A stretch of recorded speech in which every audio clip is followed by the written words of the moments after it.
Forge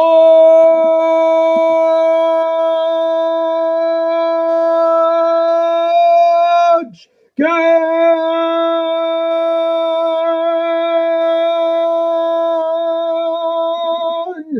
I am still a heart man!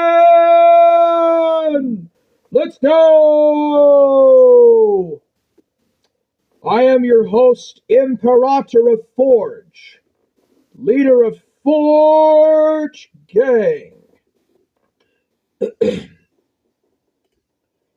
I am just going to check right fast to make sure that there is no issues right now. Leader of Forge Gang. Okay. That sounds like good audio to me, so enough with that. I want to talk about British and American neurotypical neocolonialism and cultural genocide against neurodivergents, misplaced identities, etc. Misplaced identities and other problems and issues in regards to that. First of all, I want to define what neocolonialism is versus colonialism. So, formal colonialism is the practice of a powerful nation seeking to extend its authority by conquering other countries or establishing settlements and controlling their populations and resources. This domination can be through direct territorial acquisition or by establishing economic and political control over the colonized area.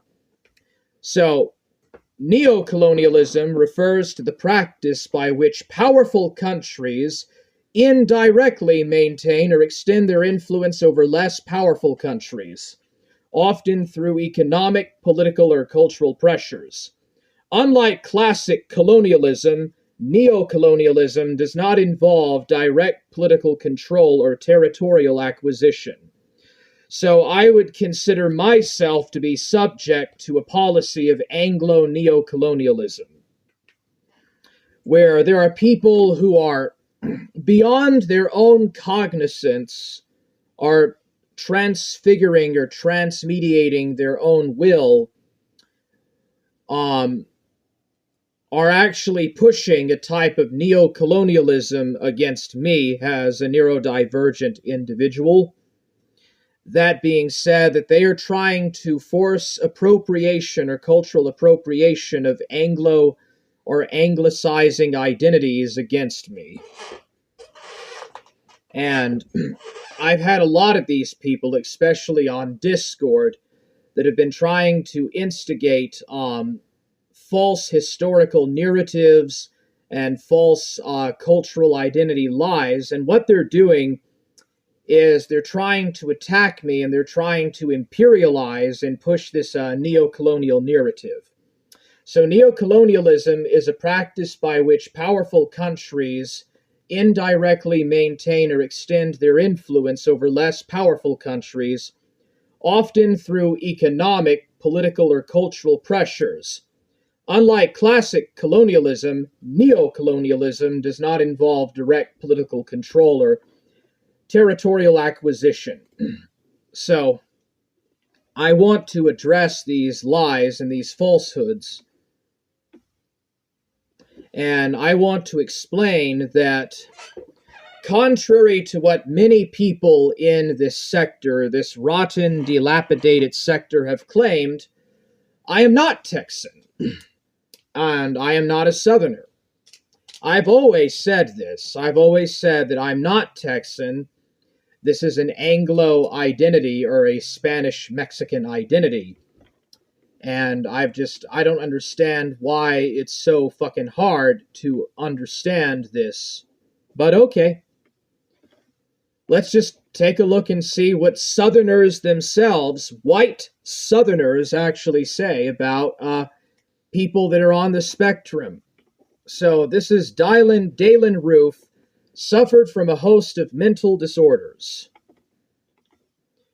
So, in a motion filed shortly before the trial began in December, Mr. Roof's lawyers asked for special scheduling accommodations, like shortened court days and frequent breaks.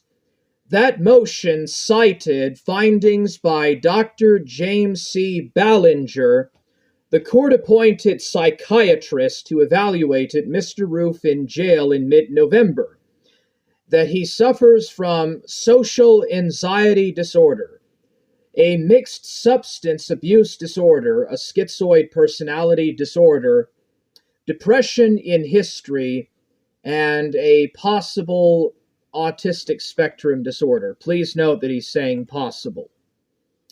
That the defendant's high IQ is compromised by a significant discrepancy between his ability to comprehend and to process information and a poor working memory. So understand that I'm not saying that Asperger's syndrome is not a disability. I am just simply quoting from a Southern nationalist website, Occidental Descent, and these people are saying that they do not want autistics or people that have high-functioning autism or Asperger's syndrome. They don't want them to be in their groups, and they don't consider them to be Southerners, basically. So there's a post on here by this person.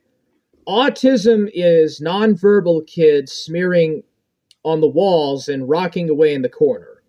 The term has been abused recently to apply to a very different but very real personality disorder called Asperger's syndrome, possibly a completely different disease with a different cause that affects similar areas of the brain, but in a much less severe way. Mike Rocco's son, Dave Rocco, has a truly autistic kid and commented about it on Radio Lab on NPR. I don't really know what that news bulletin is. I listened to while driving way out in Indiana where almost no other stations came in.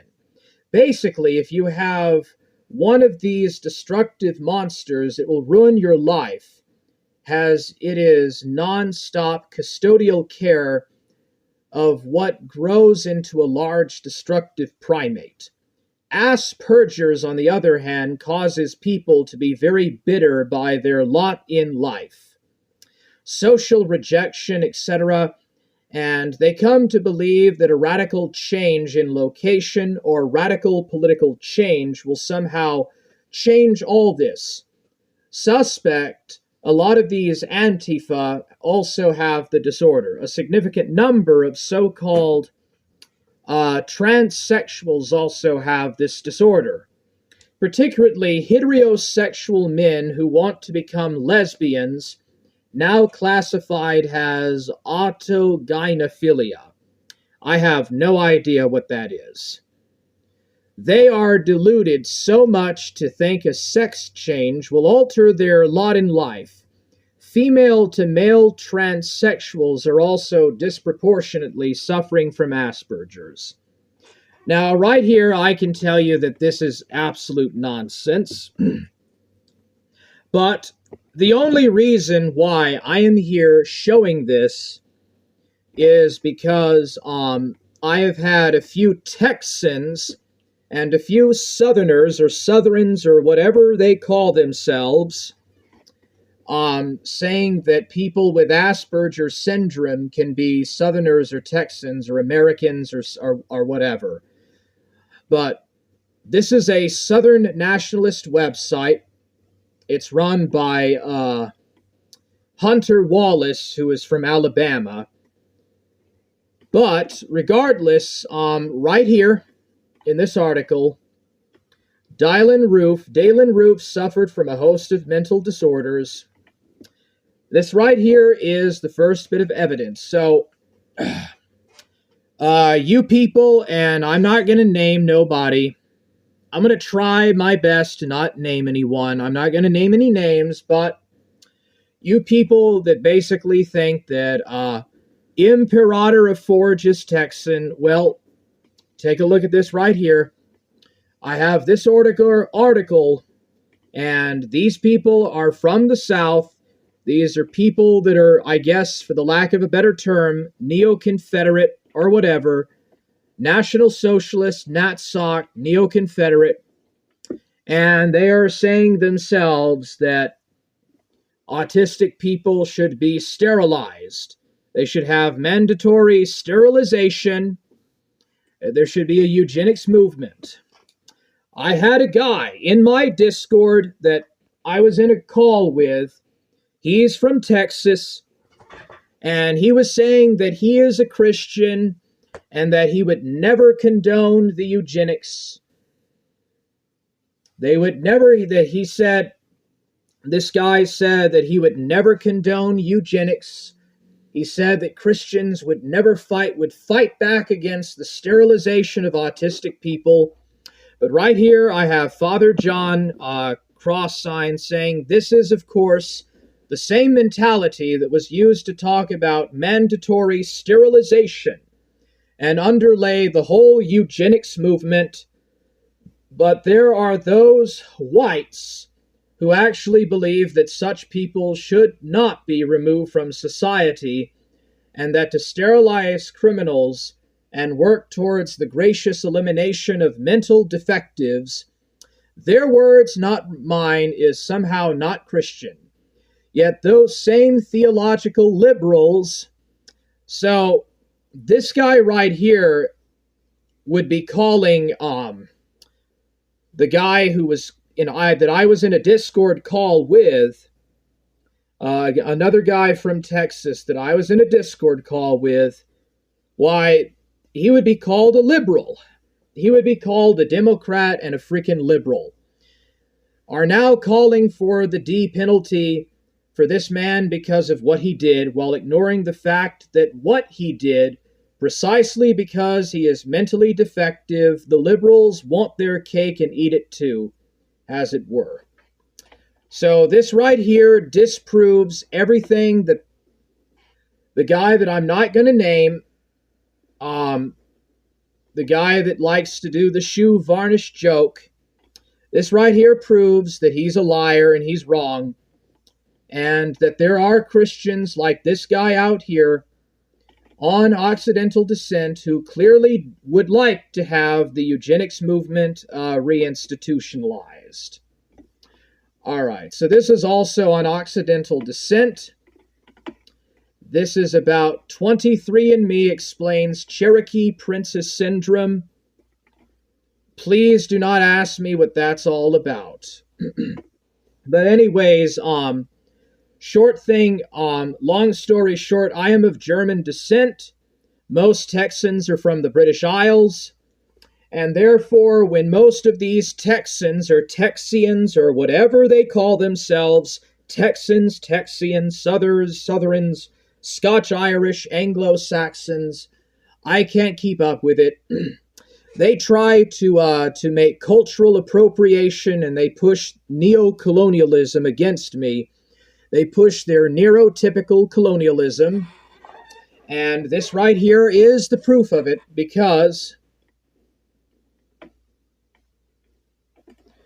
I have the comment right here. This is Herr Wolf 88. White Americans are mostly of Germanic blood. Chris Mallory, no, not really. Most whites in the U.S. are from the British Isles.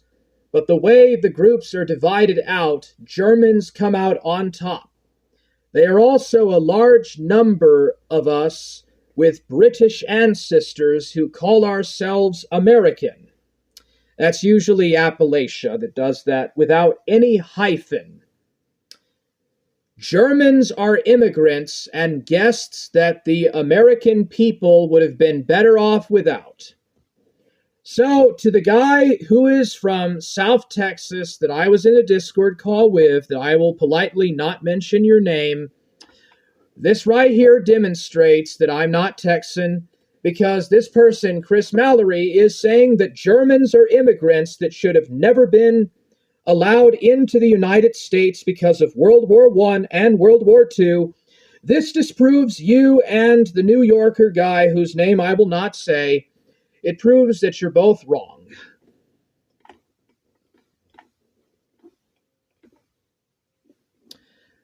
And basically what most of this is saying is that Southerners are mostly of British stock. Southerners are mostly British descendant, and they usually are not descended from Germans or people from what is now the Federal German Republic.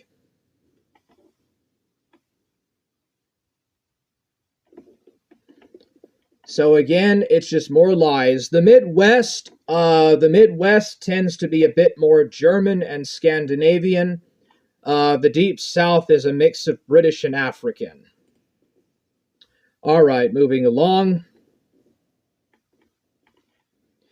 All right, so to the guy that I was in the Discord call with, Ghost of Cletus, or whatever you call yourself, Ghost of Niccolo, here is my other piece of proof that shows that you're wrong again. Southern History Series, The Texas Revolution and Anglo-Saxonism. In his 2 terms as President of Texas, Sam Houston consistently thought of the struggle in his region as one between a glorious Anglo-Saxon race and an inferior, I'm not going to say that word. Victory for the Texans and the Americans in the Southwest would mean that large areas of the world were to be brought under the rule of a R-word that could make best use of them.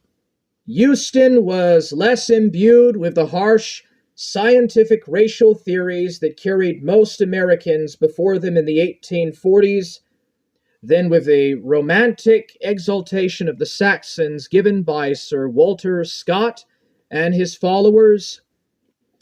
While conceiving of the Texas Revolution is that of a freedom-loving Anglo-Saxon rising up to throw off the bonds of tyranny imposed by a foreign despot, Houston was also fully convinced of the inevitability of the general American Anglo-Saxon expansion. To him, the genius as well as the excitability of the American people impelled them to war. So there we go again. This proves everything that people have said about me being a Texan to be wrong, because clearly none of the people involved in the 1835 to 1836 revolution ever said nothing about Asperger's or about Germans being Texans, so we can finally get past that. All right. This is another proof of the fact that early settlers of Germans to Texas did not identify with the Anglo-Protestant majority. I'm going to play this clip right fast. Typically associated with large German migration, it has a notable German population. It all started in the 1830s, when Texas, which was under Mexican rule at the time, attracted Roman Catholic Germans due to shared religious values. But when Texas became part of the United States, in 1848, many of these Germans chose to resettle within the borders of modern-day Mexico, particularly in areas like Tamaulipas. Later, in the 1890s, the Mexican government launched a policy of blanqueamiento, or whitening, by encouraging European immigration to, quote-unquote, improve the country's racial makeup. All right, so, and I don't condone what's being said, but anyways, here is the other proof right here. This is called the German Diaspora Mapped by Farrell II, and if you go to this section, timestamp begins at 1151 is the timestamp.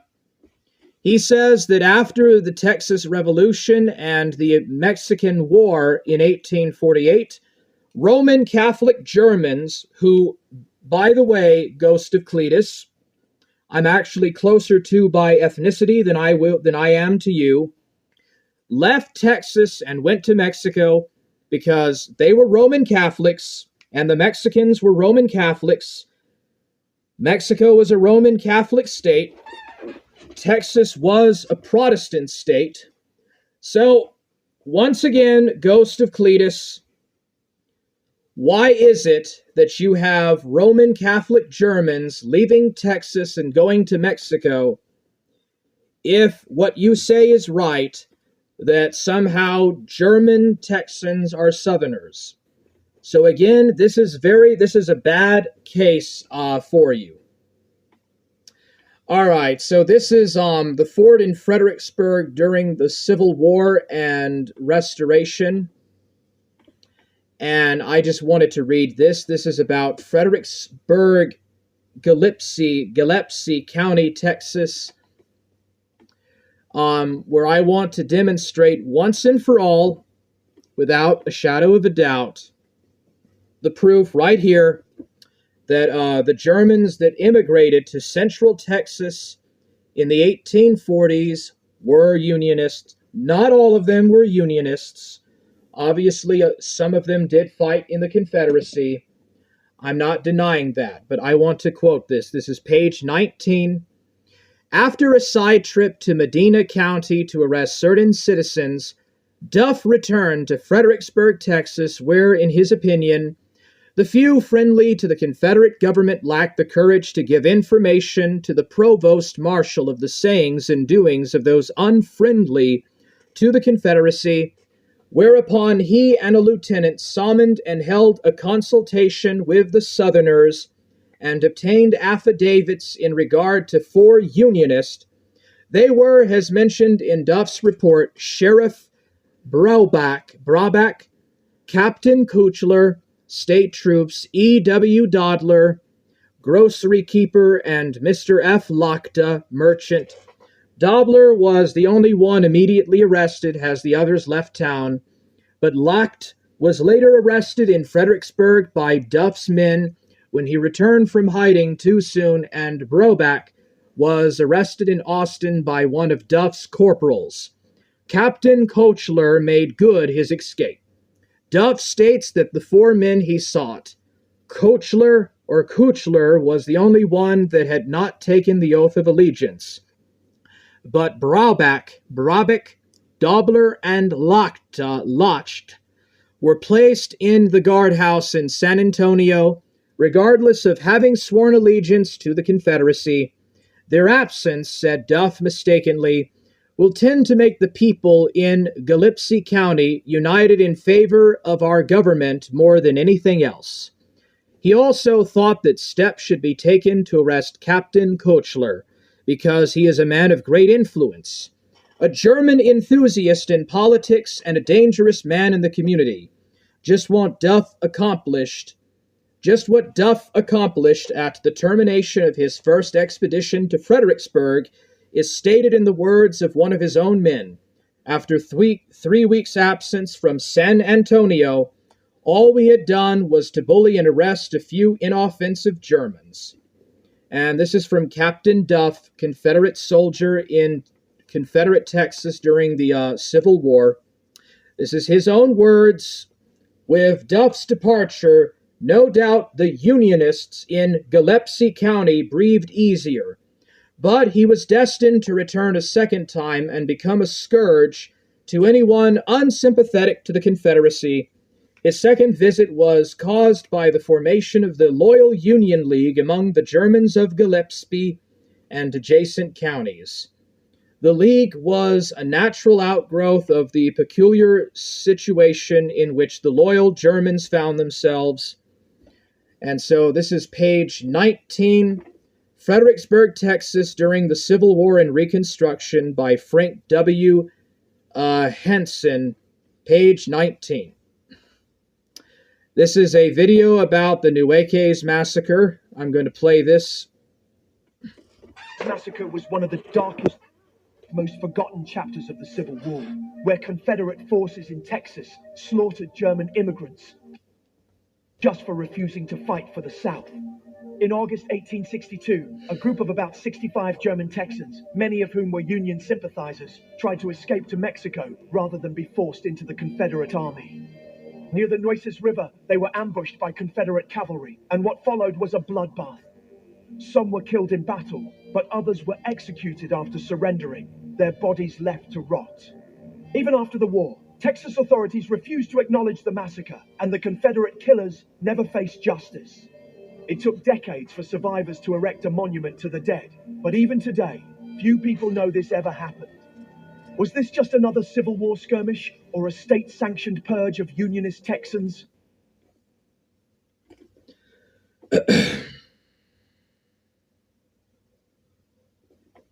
All right. I've mentioned this a few times before. This is about the St. Patrick's Battalion. The St. Patrick's Battalion was named after Irish Catholics that sided with the Mexicans in the Mexican War. There were some Germans in it. So the men who died that day were not ordinary enemy fighters. They were captured soldiers from El Batallón de San Patricio, or the St. Patrick's Battalion, who had fought fiercely in the Battle of Churubusco 2 weeks earlier. So, the Mexican-American War began at a time when attitudes in the U.S. toward Irish and other immigrants were tinged with racial and religious prejudice. Though a massive influx was spurred by the Irish potato famine starting in 1845, the years leading up to the war had seen a steady stream of Irish immigrants. So the point is that the American Protestant Anglo majority resented the Irish for being of lower socioeconomic status and also for being Catholic. The Bible riots of 1844 are a good example.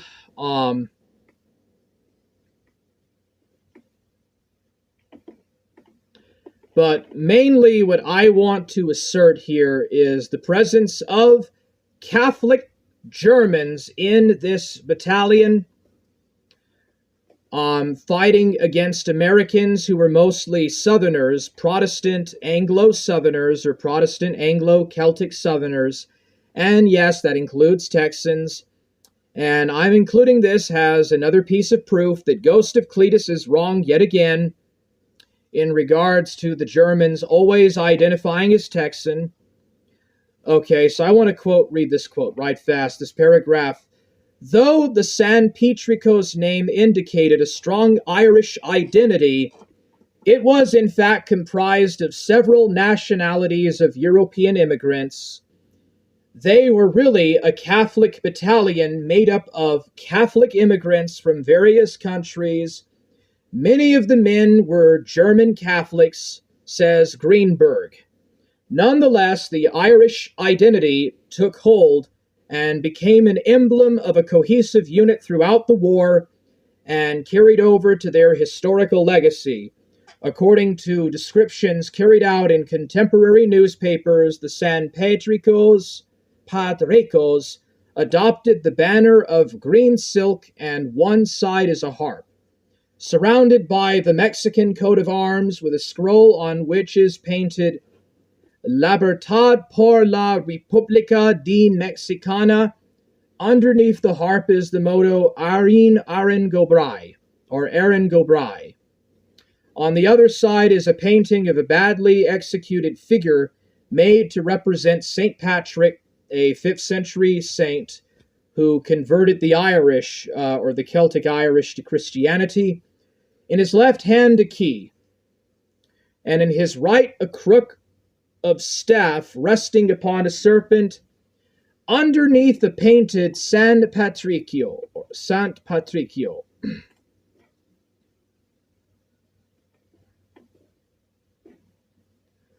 All right, this is the Chinogan Massacre.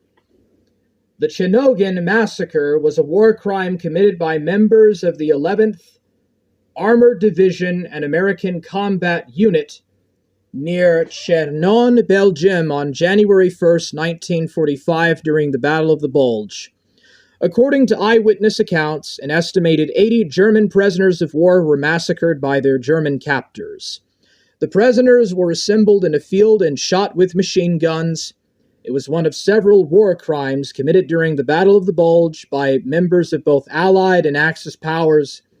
The events were covered up at the time, and none of the perpetrators were ever punished. Post-war historians believe the killings were carried out on verbal orders by senior commanders that no prisoners were to be taken.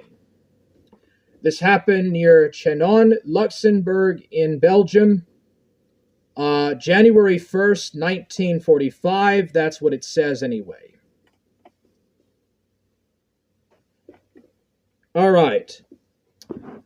So this right here is really going to probably pretty much demonstrate that I was right, because I have this House Bill 304 that was passed in 1919, which prohibited the teaching of German in any public school, college, or university in Texas. During the war, rampant prejudice affected German Texans, who comprised 5% of Texas's population. This is 1/20th of the entire population. Many German heritage clubs like Verein closed. German Texans suffered beatings, whippings, and were murdered by vigilantes for criticism of the war or refusal to buy Liberty bonds. Even speaking German was a problem. House Bill 304, passed by the Texas legislature, prohibited the teaching of German in any Texas public school, college, or university. Many German Texans supported the war effort, however. Local German Texan newspapers, such as the Neubraunpfälzer Zeitung, urged support for President Wilson. Abroad, they fought in the war against Germany. First Lieutenant Louis J. Jordan of Fredericksburg was the first German-American officer to die in battle. Trouble for German Texans did not end with armistice in 1919. Henry J. Nenast from Washington County was elected to the Texas House of Representatives. However, a legislative committee expelled him from the position by a vote of 114 to 13 for pleading guilty to charges of obstructing the draft during the war. Christian Klarner and the Texas State Library. The Texas State Library came under investigation by the Central Investigating Committee, charged with investigating state institutions in Texas. Established in 1917, the committee was a byproduct of growing public suspicion and distrust. At the center of this controversy was state librarian Christian Klarner. State library employees accused the Bavarian-born Klarner of being pro-German and ordering books promoting German culture at the expense of other library books. The committee found German protocols in the state library that alleged were openly antagonistic to America. Believing the state librarian position a dangerous place to put a dangerous man, the committee investigated Klarner for disloyalty. Despite the lack of evidence, the committee reported that Klarner's demeanor and appearance are not those of a representative Texan, and suggested he resign. So this is yet another point of proof to show and to demonstrate to Ghost of Cletus that, again, Germans were not considered Texans. Not just in World War I, or World War II for that matter, but at various times. This is from Occidental Descent, a Confederate Southern website. The article is The Untold History of German America.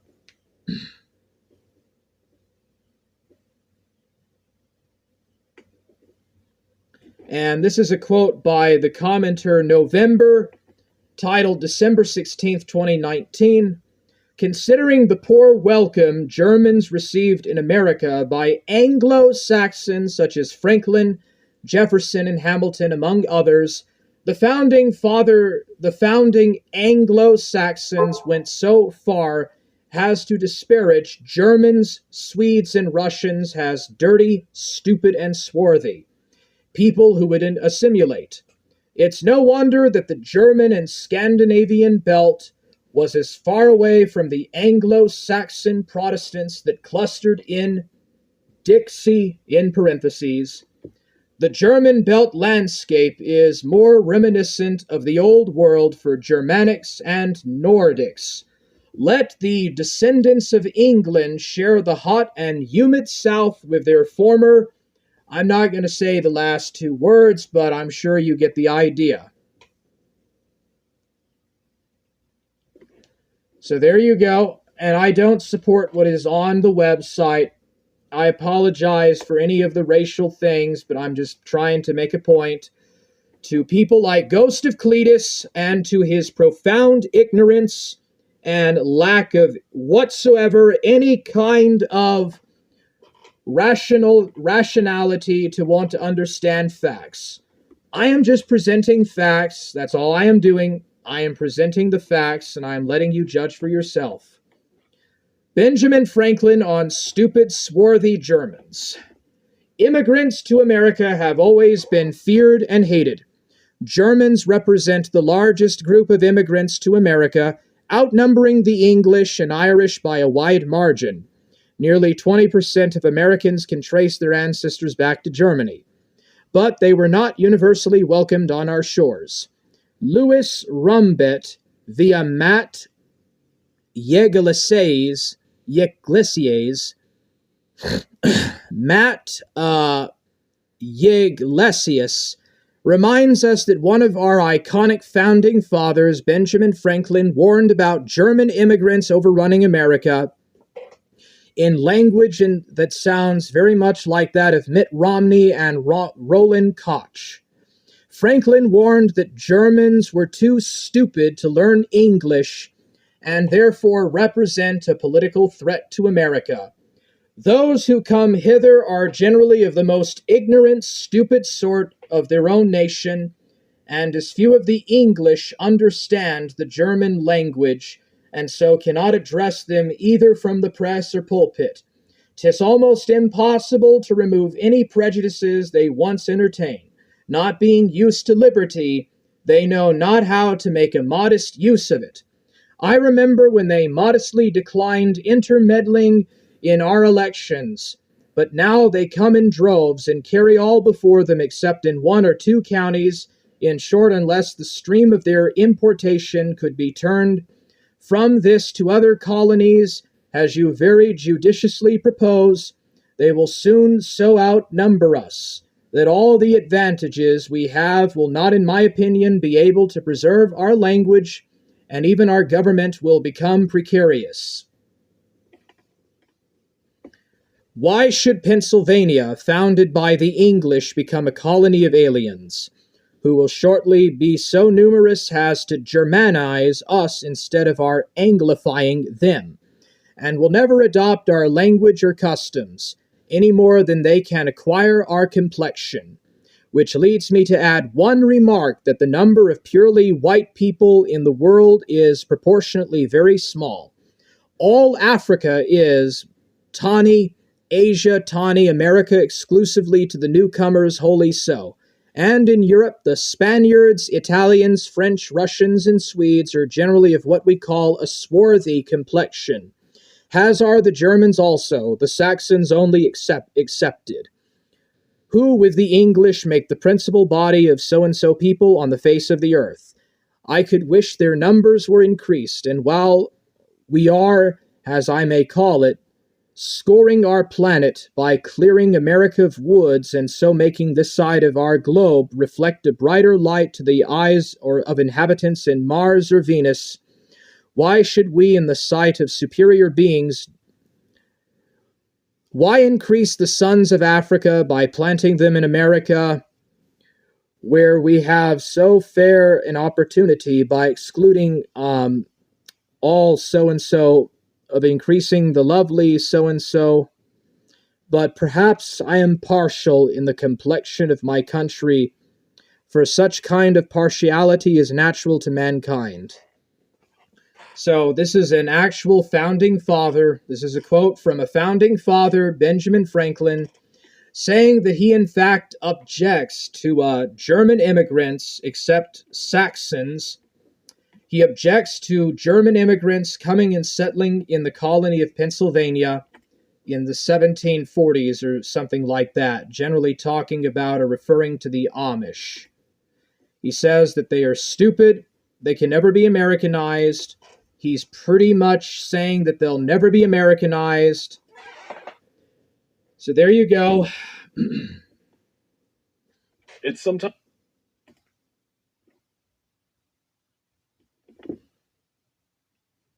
Germany after the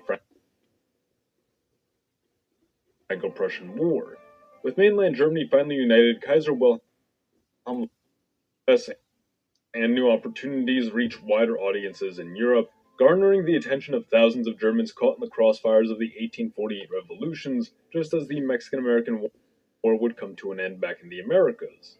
With the now more hostile conditions of Germanic Europe, and with Texan security seemingly having been reassured by the US's victory against Mexico, a massive influx of German immigrants arrived in the US, settling in the Great Lakes states and in Texas. Would bring them to national attention. However, Lincoln, refusing to allow any state to secede, would see the new Germans as allies for the moment, but a threat to unity in the long run. While the German colonies had long gone unrecognized by the US but were tolerated for their help in society to refuse and instead grant freedom to any essentially becomes a beacon of freedom for runaway slaves west of the Mississippi, divisive issue in the United States, splitting the... Okay, so this is an alternate history. This isn't really anything historical. It's just how Texas almost became German and what if it did. Alternate history. This is by Monzuer Z. But he does mention that the Germans in Texas were anti-slavery. A massive influx of German immigrants arrived in the U.S., settling in the Great Lakes states and in Texas. As the 1850s progress, the issue of slavery becomes a divisive issue in the United States, splitting the country evenly between the northern free states and the southern slave states. The Adelsverein Society, being located in central and southern Texas, unintentionally becomes a beacon of freedom for runaway slaves west of the Mississippi River. Many Southerners grow angry and demand their slaves be returned, citing the Fugitive Slave Act of 1850 as the basis of their argument. The German immigrants and the Adelsverein Society refuse and instead grant freedom to any slave that steps onto German land. This action sparks resentment and occasional skirmishes between the American Southerners and the German colonists, the latter of which would even go as far as to supply slaves with weapons and instigate slave revolts, receiving support from liberal Germans in the North who had become a prominent component of the newly formed Republican Party. The United States would finally erupt into civil war by 1861, with its southern states forming the Confederate States of America. With Texas in the CSA, the Germans, Comanche, and freed blacks living in New Germany immediately come under fire from Texan-led Confederate forces in the region, seeking to weed out any pro-Union supporters and possible spies. This creates a new major front for the Confederacy at no expense to the Union. This front would help open up the Gulf region and eventually allow the Union to gain total control of the Mississippi. While the German colonies had long gone unrecognized by the US but were tolerated for their helping develop the frontier, their significant action in the Civil War would bring them to national attention. However, Lincoln, refusing to allow any state to secede, would see the new Germans as allies for the moment but a threat to unity in the long term, and so planned to crack down on them post-war. However, the radical Republicans in Congress, many being proudly German themselves, would sympathize with the faction and promise them control over all eastern portions of the state previously held by slave owners, much against Lincoln's wishes. These unconfirmed promises would encourage German Texans to fight even harder and fully throw their support behind the Union upon linking up with their armies. Following the war, a German-American republic would be declared and Lincoln would move to suppress it. However, not long after, he would be assassinated and Andrew Johnson would step in as president. Johnson, too, would have been an opponent of secession, however lacked the support within Congress, which Lincoln carried, and very soon he'd find himself struggling to maintain control of the country. Okay, so once again, I just wanted to cite that. Okay, my next source of evidence that I want to cite, or my next citation, this is Castell, Texas. TexasHillCountry.com, Castell, Texas. And it says that Castell, Texas began in 1847 as a land grant in Comanche territory settled by German abolitionists and free soilers. Before Castell, Texas was settled, the land had formerly been part of the Fisher-Miller land grant. It was a part of a series of 5 immigrant settlements sponsored by a group of prominent Germans known as the Adelsverein, including Count Emil von Krivitz, von Krivitz, John O. Mosebach, Prince Karl of Solms-Braunfels, Hermann Spaes, Gustav Schleicher, Ferdinand Ludwig Herfka, and Count Karl Friedrich Christian of Castell, 1801 to 1850. So basically, just another bit of proof or citation.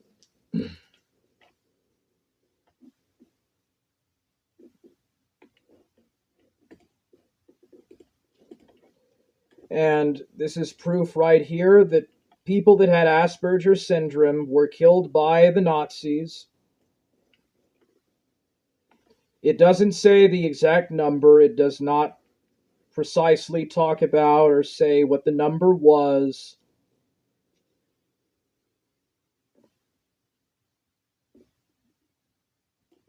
Hans Asperger, the Austrian pediatrician who gave his name to a kind of high-functioning autism, helped the Nazis in their murder of disabled children, according to a new report. The new study claims that the respected professor actively recommended children should be sent to their deaths in Spegelgrund, where the Nazis enacted a policy they referred to as euthanasia that saw hundreds of children killed. It darkens the reputation of the doctor. So it says that the Action T4 horrific euthanasia program, personally authorized by, I can't say his name, set out to cull the incurable and severely disabled. So, anyways, that's just my point that I wanted to,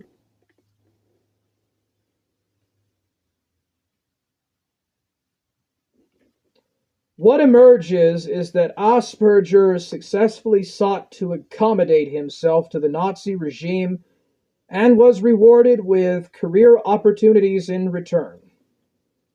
This is a part of a broader effort by historians to expose the doctors were doing during the Third Reich. The allegations are reported in the journal Molecular Autism. Its two editors explained that why they had made the decision to publish the study, which will inevitably prove controversial in a community made up of millions of people. One of them, leading British autism expert Professor Simon Baron-Cohen from Cambridge University, said, "We are aware that the article and its publication will be controversial." So, new study claims that respected professor actively recommended children should be sent to their deaths at Spegelgrund, where the Nazis enacted a policy they referred to as euthanasia that saw hundreds of children killed. It darkens the reputation of the doctor, whose name is used by a huge number of people around the world who identify with the syndrome, but experts cautioned how important it is to ensure that people do not feel tainted by the newly discovered history. We expect these findings to spark a big conversation among the 700,000 autistic people in the UK and their family members, particularly those who identify with the term Asperger, said Carol Povey, director of the Center of Autism for the National Autistic Society. Autism affects everyone differently, and people often have their own way of talking about autism. We will be listening closely to the response to this news so that we can continue to make sure the language we use to describe autism reflects the preferences of autistic people and their families. Obviously, no one with a diagnosis of Asperger's syndrome should feel in any way tainted by this very troubling history. Asperger's syndrome is marked by an impaired ability to interact socially with others, tends to affect people of average or above average intelligence. It was first identified by Professor Asperger in 1944, who used the term autistic psychopathy to describe the condition of 4 children under his care. 1981, British psychiatrist Lorna Wing, who helped establish the National Autistic Society in the UK, introduced the diagnosis of Asperger's syndrome in honor of her predecessor. So it's interesting how an Anglo, again, we have an Anglo doing this shit. But according to new evidence, the pioneer of autism research, whose reputation is that of a strong opponent of Nazi ideology, had a hidden dark past. Documents uncovered by an Austrian medical historian suggest that Professor Asperger ingratiated himself with the Nazi regime to the extent of participating in its murderous euthanasia program. It claims that Asperger sent profoundly disabled children who were under his care to the Spegelgrund Clinic, where they were killed. An estimated 789 of total children, many with severe mental problems, who were systematically killed at the Vienna clinic, mostly by lethal injection and gassing. Others died from disease and starvation, or were subjected to harsh medical experiments. Action T4, the horrific euthanasia program personally authorized by Adolf Hitler, set out to cull the incurable and severely disabled. Up to 300,000 victims, including children, were exterminated in clinics in Germany, Austria, Poland, the Czech Republic between 1939 and 1945. Herwig Czech, from the Medical University of Vienna, set out the claims against Professor Asperger after trawling through previously unexamined documents from the Nazi era, including personal files and patient records. He said, "These findings about Hans Asperger are the result of many years of careful research in the archives. What emerges is that Asperger successfully sought to accommodate himself to the Nazi regime and was rewarded with career opportunities in return. This is part of a broader effort by historians to expose what doctors were doing during the Third Reich. The allegations are reported in the journal Molecular Autism. Its two editors explained why they had made the decision to publish the study." Okay, so it looks like this might be extremely controversial, and I'm pointing out some things because and it's a shame that some people just do not understand reality. But anyways, I think that in conclusion of this,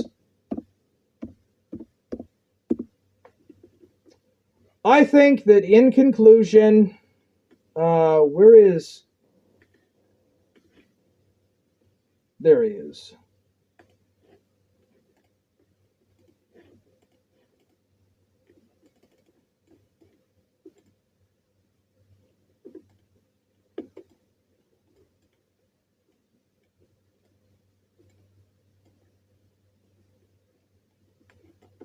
Alright, so I think that in conclusion, this individual right here, I don't have no problems with this guy. To this day, I still don't know about what the shoe varnish joke was about. I always thought that it was the Daimo and Shaggy and EuroSimC were making this joke against Ghost of Cletus, or using it against him or something. Ghost of Cletus said that the Laughing Daimo was trying to use it to try to demonize him and call him out as a racist or something like that, and it kind of backfired. But anyways, these are my citations, and this is my proofs, my citations that I gave, and these are my list of proofs. You can go back and watch through the video. And if you are still not convinced that I am in fact not a Texan and I am not a Southerner, since I am not an Anglo and I'm not white, according to Anglos, if that is not enough for you, you can message this guy here. This is Southern Israelite. You can send him a message. His Gmail is southernmessianics@gmail.com. Contact him if you want to, and he will tell you himself that I am not a Southerner because I'm not an Anglo-Saxon like he is. This man says, and this proves that Alistair Mycroft and Ghost of Cletus are both wrong, because this man right here says that you have to be of British stock, Anglo-Saxon British stock, to be a Southerner or to be a Texan. So you can go contact him yourself. So Alistair Mycroft and Satanic Shaggy, Soberman or Brian Dunn or Ghost of Cletus, just watch the stream. I give my citations. Contact this man. If you don't believe what I'm saying, contact this man right here.